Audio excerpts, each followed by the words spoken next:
ரூபாய் வீடு வீடா கொண்டாந்து கொடுத்து இதுல 46 பிரச்சனை இருக்குது. 46 பிரச்சனையும் இந்த அரசு அலுவலகத்தை நீங்க தெரிவிச்சீங்களா? இந்த அரசு அலுவலர்கள் போய் அந்த டிபார்ட்மெண்ட்ல பேசி உங்களுடைய பிரச்சனை தீர்ப்பாங்களா?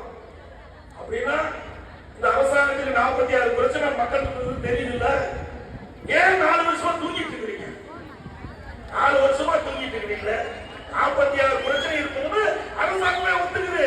நாம சொல்லல, அவர் அச்சடித்து கொடுக்கப்பட்ட இந்த தாள்ல 46 பிரச்சனை இருக்கின்றது. இந்த 46 பிரச்சனையும் அரசுடைய கவனத்திற்கு எங்களுடைய அதிகாரத்துக்கு தெரிவிச்சுக்கலாம். தீர்ப்பு சொல்லுங்க. ஒரு 4 வருஷமா இந்த அரசாங்கத்தை என்ன பண்ணிட்டு இருந்தீங்க? எல்லாம் கொலையடிச்சுட்டு இருந்திருக்காங்க. நாட்டு மக்களை பத்தி சிந்திக்கவே இல்லை. இப்பதான் முதலமைச்சர் சிந்திக்க ஆரம்பிச்சிருக்கான்னு நான் நினைக்கிறேன். ஏன்னா அடுத்த வருஷம் தேர்தல் வருது, 2026 தேர்தல் வருது. அதனாலதான் இப்போ திரு ஸ்டாலினுக்கு நாம வந்து உங்களோட ஸ்டாலின் இதுவரைக்கும் யாரோட இருந்தாலே தெரியல. இப்பதான் மக்களோட இருப்பதற்கு முயற்சி பண்றாங்க.